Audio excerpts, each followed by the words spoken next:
External debt is the total debt a country owes to foreign creditors.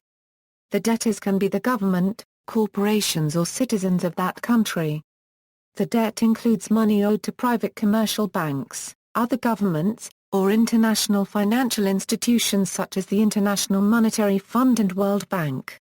Note that the use of gross liability figures greatly distorts the ratio for countries which contain major money centers such as the United Kingdom due to London's role as a financial capital. Contrast net international investment position. Definition: according to the International Monetary Fund, gross external debt is the amount, at any given time, of disbursed and outstanding contractual liabilities of residents of a country to non-residents to repay principal, with or without interest, or to pay interest, with or without principal. In this definition, the IMF defines the key elements as follows: outstanding and actual current liabilities. Debt liabilities include arrears of both principal and interest. Principal and interest: when the cost of borrowing is paid periodically, as commonly occurs, it is known as an interest payment. All other payments of economic value by the debtor to the creditor that reduce the principal amount outstanding are known as principal payments. However, the definition of external debt does not distinguish between principal payments or interest payments, or payments for both. Also, the definition does not specify that the timing of the future payments of principal and/or interest need be known for a liability to be classified as debt. Residents: to qualify as external debt, the debt liabilities must be owed by a resident to a non-resident. Residence is determined by where the debtor and creditor have their centers of economic interest typically, where they are ordinarily located and not by their nationality. Current and not contingent liabilities are not included in the definition of external debt.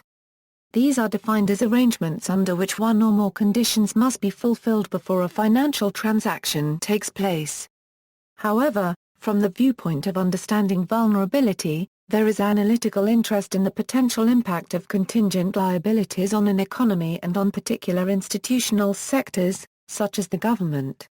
Generally, external debt is classified into four heads: 1. Public and publicly guaranteed debt. 2. Private non-guaranteed credits. 3. Central bank deposits. And 4. Loans due to the IMF. However, the exact treatment varies from country to country.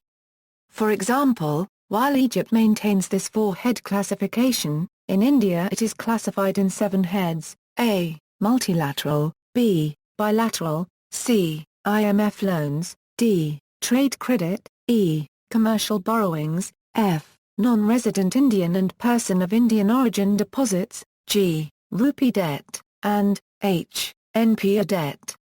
External debt sustainability. Sustainable debt is the level of debt which allows a debtor country to meet its current and future debt service obligations in full, without recourse to further debt relief or rescheduling, avoiding accumulation of arrears, while allowing an acceptable level of economic growth. External debt sustainability analysis is generally conducted in the context of medium-term scenarios.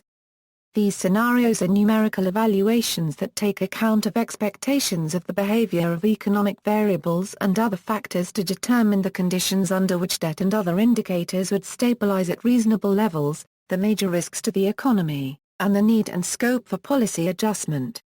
In these analyses, macroeconomic uncertainties, such as the outlook for the current account, and policy uncertainties, such as for fiscal policy, tend to dominate the medium-term outlook. The World Bank and IMF hold that a country can be said to achieve external debt sustainability if it can meet its current and future external debt service obligations in full, without recourse to debt rescheduling or the accumulation of arrears and without compromising growth. According to these two institutions, bringing the net present value of external public debt down to about 150% of a country's exports or 250% of a country's revenues would help eliminating this critical barrier to longer-term debt sustainability. High external debt is believed to be harmful for the economy.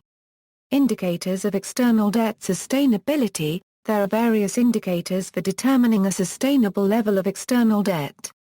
While each has its own advantage and peculiarity to deal with particular situations, there is no unanimous opinion amongst economists as to a sole indicator.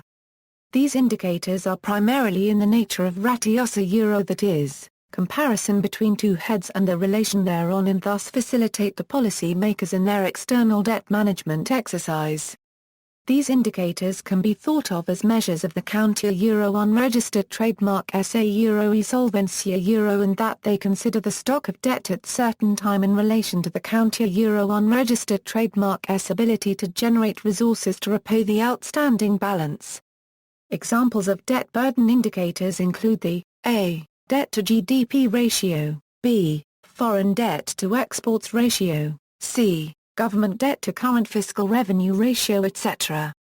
This set of indicators also covers the structure of the outstanding debt, including D. Share of foreign debt, E. Short-term debt, and F. Concessional debt in the total debt stock.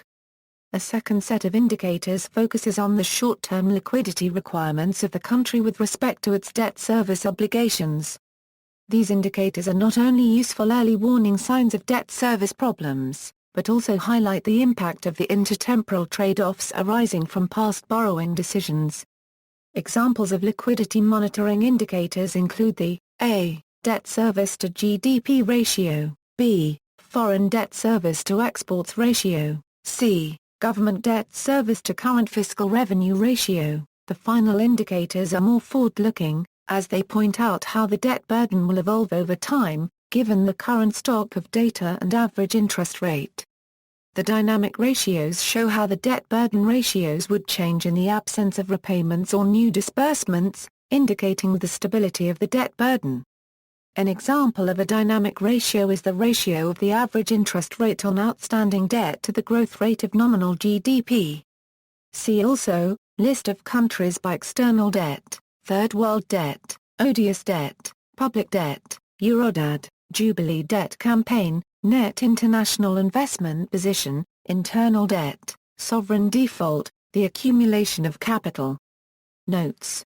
External links, IMF National Summary Data Pages, IMF World Economic Outlook, September 2003, Public Debt in Emerging Markets, External Debt List in CIA World Factbook, IMF Guide to Understanding External Debt, U.S., External Debt vs Savings Rate comparing External Debt vs Savings Rate, since 1995, European Network on Debt and Development Reports, News and links on external debt.